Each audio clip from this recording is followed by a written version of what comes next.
Siya nga pala. Happy anniversary. Isang taon ka na binabag ng Kalingap.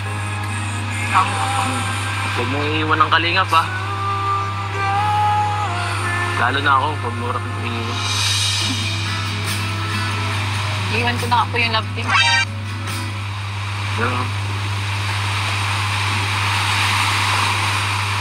Iiwan mo na ako din. Hi guys! Good evening, good afternoon sa ating lahat. Welcome to my YouTube channel. It's me, Ka-Foodie Mix channel. So, ngayon is magre-reaction tayo sa episode 48, ang EDC. Yan. So, bago tayo mag-start, is isi-shoutout ko muna yung YouTube channel ni Kuya Bal Santos Matubang, Ate Edna Vlog, Kalingap Rob, and Kalingap Edu po. Paki-subscribe po and manood po ng mga new uploads po nila. And huwag nyo din po kalimutan ang aking YouTube channel. Manood din kayo ng upload ko din ko po. So ngayon guys is mag-start na tayo. So ang i-highlight po natin yung kaganapan sa part 48. Yan, so may nabanggit si Beyonce dito at saka first year anniversary niya sa Kalingap. So, panoorin po natin yung highlights kumuha ko ng konting highlights sa kanyang videos at saka yung at saka yung babanggitin ko na rin yung nagastos nila sa bahay nila guys is 1.6 na yung nagastos na nila sa bahay nila. Ang laki. Saka marami pang kailangan guys. Mag-start tayo sa video ni Beyonce. Yan. Hello po, ako po si Beyonce Jane Ilona Bataleros, 17 years old. Ako po ay isang beneficiary ng Team Kalingap, isa po sa Kalingap Angel Batch 1. At ako po ay na-scout po ni Dr. Love sa pamamagitan po ni Kuya Patrick. Sa isang taon ko po sa Team Kalingap, sobrang dami po nagbago sa buhay po namin ng pamilya ko. Dahil nagkaroon po ako ng pag-asa. Dahil akala ko po dati hanggang doon na lang po kami. Dahil bago po ako matagpuan po ng Team Kalingap, ako po ay kasama ni Mamang nakikipaglabada sa pambuhan po. Mabuti na lang po at andito po si Kuya Bal, ang bayani ng Cam Norte, na bumuo po ng Team Kalingap para po tumulong sa mga mahihirap. Noong una po ay dati din po ako mahiyain, walang bilib sa sarili. Pero nang dahil po kay Edu, po sa love team, at sa ka-love team ko na si Edu, si Kuya Edu, nagkaroon po ako ng kumpiyansa sa sarili. Tinulungan niya po ako mas mabus yung confidence ko at kung paano po makipaghalubilo sa mga ibang vlogger, sa mga Kalingap partners. And dahil po sa kanya, mas po yung confidence ko.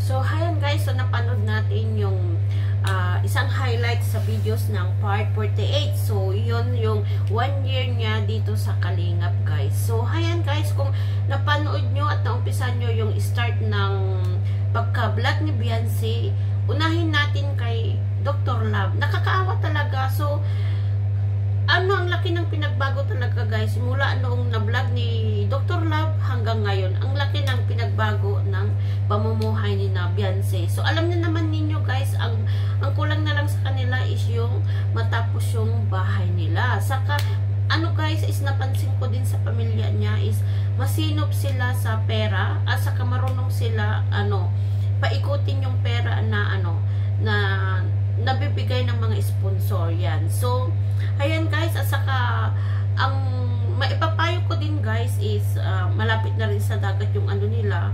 Yan, kung may mga sponsor o may magandang idea din guys yung business kasi magaling sila yung tatay niya is mahilig sa mga baboy, saka may yung part 48 pinakita din may mga pato dapat bibili sila ng small farm. Yun, yung small farm na paglagyan ng baboy. Tulad ng guys, kung si Kuya Bobby, may babuyan siya. Parang ganun. Para mas maganda guys, at saka hindi sa tabing dagat kasi delikado na po yung sa kanila. So, ayan guys, so panoorin naman natin yung kilig. Yan. So, may sinabi si Beyonce dito na grabe, masyasyak kayo, magugulat kayo na EDSI fan. Yan, magugulat kayo kasi ayaw na ni Beyonce ng love team. Pero find out kung ano yung sasabihin niya kay Kalingap Edo at natameme siya guys. Yan. Na maganda naman daw po yung ngiti ko. Kahit noong time na hindi pa po ayos yung yung ngiti ko, wala pa pong face.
Siya pong dahilan kung bakit nangyayari yung lahat ng ito. At syempre po sa aking scouter po na si Dr. Love, saka si Kuya Patrick po, thank you so much po. Kay Edu, kay Kuya Edu po na lagi pong nandyan sa akin kahit po walang vlog. Lagi po akong ginagabayan.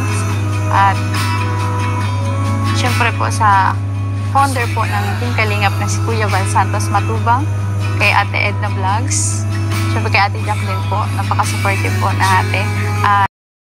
Okay lang. Kaya nga pala, ganda mo kagabi sa itim na damit mo. Bagay na bagay. Kaya nga pala, buti na lang may nagsundo sa'yo kagabi. Opo, nakakaya na po kasi sa inyo. Nakakaya. Palagi nyo na lang ako hinahatid kahit late na. Pero, okay lang naman kahit wala Kahit ako lang naman, hahatid pa rin naman kita. Dito, kahit madilim. Gaya nung nakaraan, sa pag-practice natin nung nakaraan, di ba? Natig kita kahit inabot pa tayo ng alas 12 na nun. Alaw na nga ako nakauwi nun Wala. Happy anniversary. Isang taon ka na binabrag ng Kalingap. Huwag mong iiwan ng Kalingap Lalo na ako, pag mura kang iiwan. Iwan ko na ako yung love team.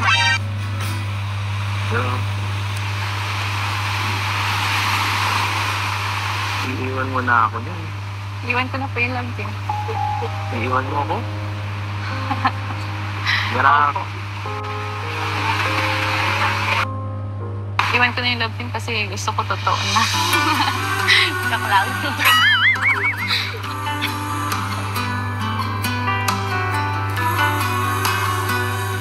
So, nabanggit ni Beyonce doon na ayaw na niya ng love team. Pero, ano ang sabi niya?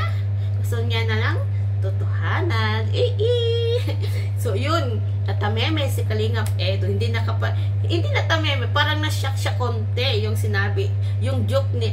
Pero kasi si Beyonce is may joke sa huli. Pero hindi. Sabi niya lang yun, jokes. Pero, deep inside is, alam nyo na, di ba? Kinikilig ang ate ninyo. Huwag kayong makialam. Basta kinikilig ako, yun. So, ayan guys. So, basta maniwala ako yung sinabi ni Kalinga Prab na sabi niya is, what you see, what you get. So, alam na natin yun mga ka-EDC. So, sa mga galawan pa lang nila is, alam na ninyo kung ano yung relasyon nila. Diyan ninyo makikita. Saka, grabe ang sweet nila, no guys? Kaya trending na trending yung paper dance nila.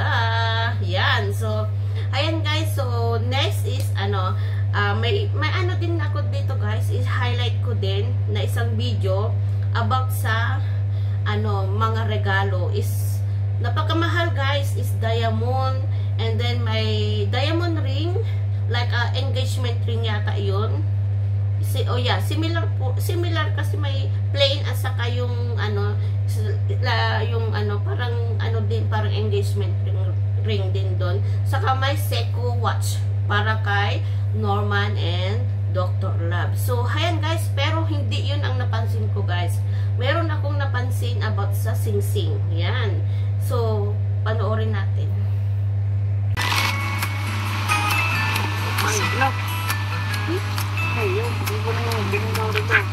So, ano yan?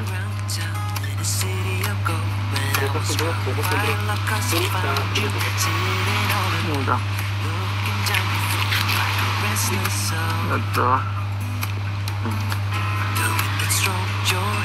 Wow! Last. Oops, baka managlag. Norman. Kay Norman. Kay Dr. Love po. Meron si Norman. Ang tamat dito ay wala ka Eds. Wala po. Sa kabila. Will you marry me? Wow! Grabe si Norm. Isa kang lalaki. Ako sa inyo po yun isa. Hindi kasi sa akin eh.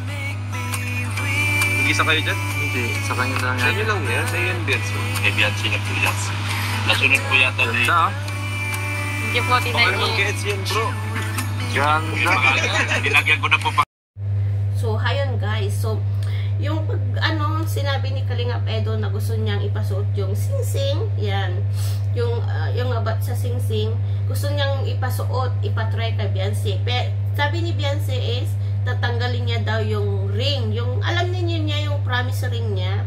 So, tatanggalin daw yung promise ring. Pero sinabi ni Kalingap Edo, dun sa kabila daw niya isusuot yung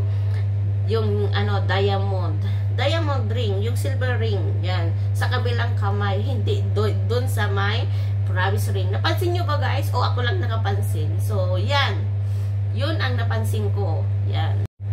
So, ayan guys, so, hanggang dito na lang ang ating vlog, yan. So, yun ang highlight natin sa part 48. So, magmarathon tayo guys para ma-reach natin yung goal natin na 24M bago December 24, yung first anniversary nila ni Kalingap Edo at saka si Beyonce. Yan. So, ayan guys, hindi lang kilig lang ito guys, mayroon din pagtulong. So, nakita ninyo naman si Kalingap Rab is may binigay na allowance ni Beyonce sa kanyang pag-aaral. So, hindi pa rin nawawala yun sa pagtulong. Yan. So, saka yung mga sponsor yan, hindi biro po yung silver, yung diamond kasi is may card siya na authenticate talaga na real yung binigay nilang silver ring. Yan, silver o hindi ko lang alam, basta yung diamond ring yan. So hanggang ang ating vlog. Sana is panoorin nyo ang aking mga upload. Yan.